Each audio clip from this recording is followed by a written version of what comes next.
हिंदुस्तान का बच्चा बच्चा जानता है स्वामी विवेकानंद जी कौन थे, लेकिन स्वामी विवेकानंद जी के कुछ ऐसे रहस्य हैं जो आज तक लोगों के सामने नहीं आए। आज की वीडियो में हम उसी की बात करने वाले हैं, तो जानकारी अगर आपको अच्छी लगे तो वीडियो को लाइक जरूर करिएगा। सन 1887 में स्वामी विवेकानंद कलकत्ता से सन्यासी के रूप में उत्तर भारत के तीर्थों की यात्रा पर निकल पड़े। वाराणसी और अयोध्या धाम से होते हुए वे अगस्त के पहले ही सप्ताह में श्री धाम वृंदावन पहुंचे। वृंदावन में उन्होंने काला बाबू के कुंज में यमुना पुलिन पर स्थित बलराम बाड़ी में निवास किया। बलराम बाबू श्री जगन्नाथ जी के निष्ठावान भक्त थे और उनकी बाड़ी में श्री राधा कृष्ण की नित्य सेवा पूजा होती थी। वृंदावन के लीला स्थलों के दर्शन कर स्वामी जी श्री राधा माधव के भाव में खो गए। नित्य प्रति लीला स्थलों के वे दर्शन करते हुए दिन रात राधा माधव के भाव में तल्लीन रहने लगे, यहाँ तक कि उनको अपने शरीर को संभालना भी बहुत कठिन हो चुका था। इस प्रकार वे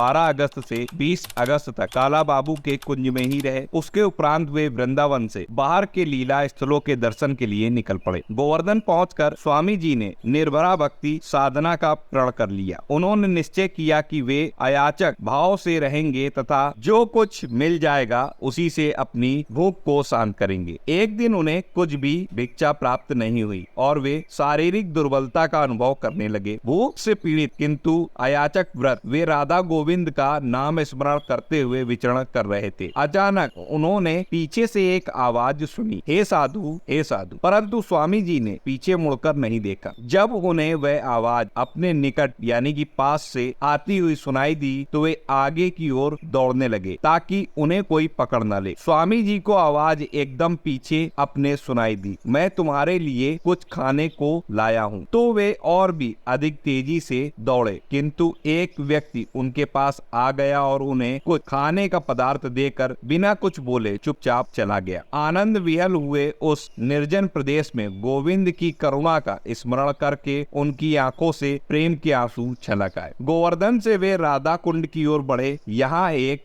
कौपीन को छोड़कर उनके अंग पर कोई वस्त्र नहीं था, अतः स्नान के समय उन्होंने उस कौपीन को धोकर सूखने के लिए डाल दिया और नहाने के लिए कुंड में उतर गए। स्नान के बाद कुंड से बाहर आए तो देखा कि वहाँ कौपीन नहीं है। इधर उधर निगाह डाली तो देखते हैं कि एक वृक्ष की एक शाखा पर लंगोटी को लिए हुए एक बंदर बैठा है। प्रयास करने पर भी बंदर से वे अपना कौपीन ना ले सके। ऐसी स्थिति में राधा रानी के प्रति अपना स्वाभिमान युक्त रोष प्रकट करते हुए उन्होंने निर्णय कर लिया कि अपनी लज्जा रखने के लिए वे इस घोर जंगल में ही अपने प्राणों का त्याग कर देंगे। जब वे इस प्रकार इस उद्देश्य से जंगल की ओर जाने लगे, उसी समय एक व्यक्ति एक नया गेरुआ वस्त्र और कुछ खाने का पदार्थ लेकर आ गया और उसे ग्रहण करने हेतु उनसे आग्रह विनय करने लगा। स्वामी जी ने श्री राधा जी का उपहार मानकर उस अंग वस्त्र को स्वीकार कर लिया। उसके बाद वहाँ से चलकर अब वे कुंड के पास आए तो देखते हैं कि कौपीन सुखाने के लिए जहाँ डाला गया था वहाँ पर वो वैसा ही सूखा हुआ रखा है। इस घटना से उनका विश्वास दृढ़ हो गया कि भगवान का वरदहस्त सदैव उनकी रक्षा कर रहा है। स्वामी जी की श्री राधा जी की कृपा कटाक्ष पाकर आह्लादित हो गए और उनकी करुणा की प्रशंसा करने लगे। तो दोस्तों, आज के इस चरित्र से आपको ये जानने को मिला होगा कि जो हमारे इष्ट हमारे भगवान हैं, राधा कृष्ण है, युगल सरकार है, वो सदैव अपने भक्तों के साथ रहते हैं। उनकी निगाह सदैव अपने भक्तों पर रहती है कि उनका भक्त किसी संकट या किसी कष्ट में तो नहीं है। तो हमें सदैव अपने सांसारिक कार्य को करते हुए अपना जो चित्त है वो अपने इष्ट अपने राधा माधव में लगाए रखना चाहिए। आशा करता हूँ ये जानकारी आपको पसंद आई होगी। जानकारी अच्छी लगी हो तो लाइक करिए, चैनल पर नए हैं सब्सक्राइब कर लीजिए, कमेंट में जय श्री राधे कृष्ण जरूर लिखिएगा। इस वीडियो को ज्यादा से ज्यादा शेयर करिएगा, क्योंकि ये वीडियो और इस चैनल पर आपको शास्त्रों से ही जो भी जानकारी प्रदान की जाती है वो शास्त्रों के माध्यम से ही दी जाती है। राधे राधे।